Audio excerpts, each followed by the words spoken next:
Winter NAMM 2015 Premier Guitar. Laney, that's Jack over there playing bass. Jams. This is Simon. Hi, I'm Simon. Fresh off a Del Taco session last night. Absolutely. Which it left him very refreshed, as you can see. What's new?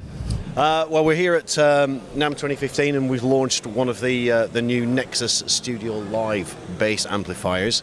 It's an extension to our existing Nexus range, but completely new, completely lightweight, 2x500 watts. It's a single channel with a number of various options that bass players will really like. There's a foot switchable shape section which kind of dials in an EQ setting. Then there's 3-band EQ with swept middle.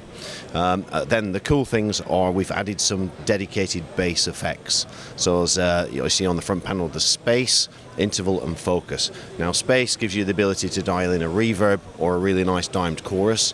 Interval gives you the option of adding a fifth below the note, or an octave above and a fifth and an octave below. And then the focus allows you to focus that on a particular area of the spectrum. So if you dial it all the way to the right hand side, you're kind of implying an interval across the whole of the frequency spectrum, which means everything that your fingers, all your finger scrapes or your fret noise become harmonized, and that makes it a really kind of synthy sound. Turn it the other way, so turning focus anti-clockwise just tightens it up to the bottom end.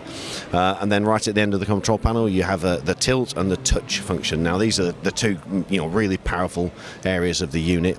The tilt is an EQ seesaw.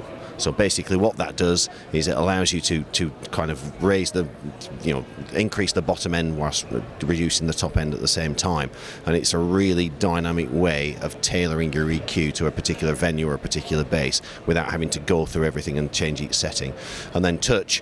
One of the things about the Nexus Studio Live is that it contains a tube, but it contains a tube in the output section, so not in the preamp. The reason we did that is because tube output sections respond in a particular way. And quite a nice, desirable way. There's a slew factor. There's a kind of a little bit of a sponginess and a feelness to a bass output section, to a tube bass output section, and the touch control allows you to dial in a little bit more or less of this tube feel to give you a really kind of dynamic way of playing. You really feel the way the bass plays, and then round the back of it, which we'll go around to in a moment, you have all the connectivity that we've become associated with the studio range from Laney. So you have a USB connectivity, you have a really specific, well specified Pro DI out, which gives you the ability to take your DI signal from 3 different places. You have obviously an effects loop. You have this USB in-out, which allows you to plug straight into your recording device, be it a DAW or anything else like that, that allows you to just record your bass direct. No need for any speakers, literally, so you can record quietly at home. And then obviously it's a 2x500 watt output section. You've provided with 2 speak-on connectors. Each of them connects to one side of the output section. So you have, 250 watts and 250 watts. 500 watts and 500 watts, which allows you to run a master and a slave kind of speaker configuration. Well, should we hear a few of the sounds? Well, there's a lot of them, I know, but maybe pick some of your favorites and tell us what you're doing here. So if I get the esteemed Mr. Jack Thompson to play a few notes, then what I'll do is I'll just dial in a little bit of kind of reverb.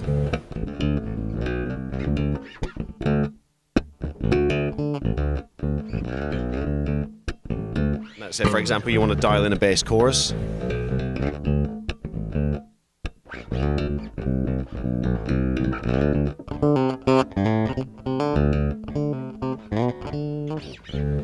Then we go towards the octave control.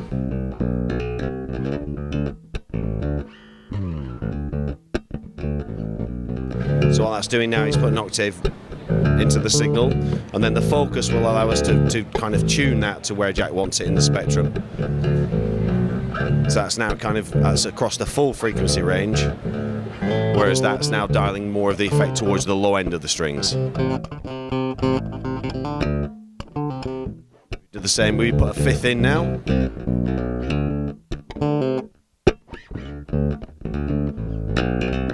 So if we dial now the focus all the way clockwise, it becomes much more of a synthy sort of sound.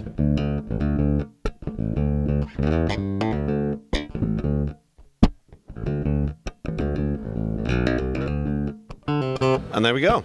So this does a lot. What's it going to cost, folks? I'll have to kind of ask Jack to that, I'm afraid. Jack, what's it going to cost? $9.99 on the street at your favorite retailer. Whoever that might be. All right. Thanks, Jack. Thanks, Simon. Thanks My for pleasure. taking us on a tour. Take care. Happy recovery and a happy rest of the show. Thank you very much. Signing off from Winter NAMM Premier Guitar.